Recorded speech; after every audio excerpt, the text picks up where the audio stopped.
le festival Tomorrowland 2016, en Belgique.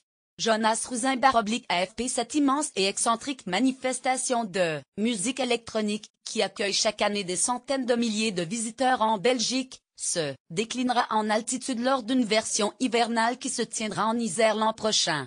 25 000 personnes sont attendues. Considéré comme le plus important au monde, le festival dit Eurodance Tomorrowland, qui se tient chaque été en Belgique devant plusieurs centaines de milliers de fans, tiendra sa première édition hivernale en mars 2019 à l'Alpe d'Huez, Isère. Baptisé Tomorrowland Winter House et Morphed Frozen Lotus, l'hymne du lotus gelé, cette version enneigée de la célèbre manifestation belge née en 2005 aura lieu du 13 au 15 mars 2019 et pourra accueillir jusqu'à 25 000 festivaliers, a indiqué samedi François Badjili, le directeur de l'Office du tourisme de la station. Plusieurs scènes, dont une majorité accessible à pied, seront installées sur l'ensemble du domaine skiable, certaines jusqu'à 3330 mètres d'altitude, a précisé vendredi dans un communiqué Michel Br, le créateur belge de Tomorrowland. Pas question d'un Tomorrowland au rabais pour la direction de la station. Cette annonce constitue l'épilogue de 2 années de négociations avec les organisateurs, qui ont noué avec elle un partenariat de 5 ans.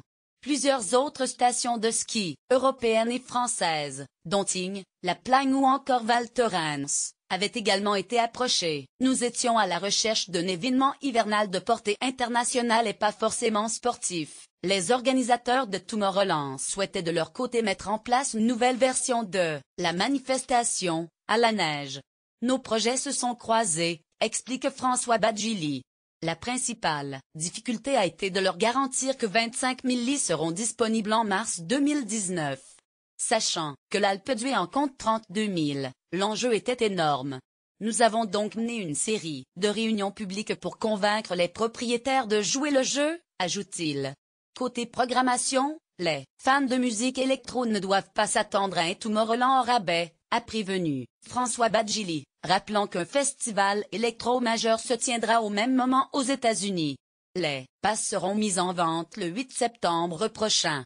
Comme l'indique le Petit Bulletin lyonnais, la région serait le premier financeur public de l'événement, en subventionnant le festival à hauteur de 400 000 €. Une implantation qui réjouit en tout cas Laurent Roquier, président du Conseil régional d'Auvergne-Rhône-Alpes.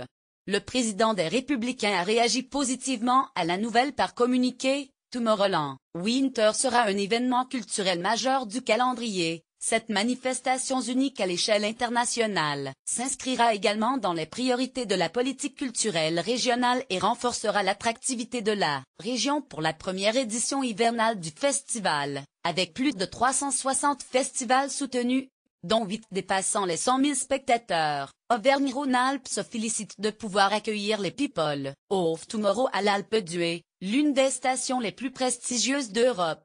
La dernière édition estivale de Tomorrowland s'est tenue comme chaque année en juillet sur la commune belge de Boom, au sud d'Anvers, devant 400 000 spectateurs.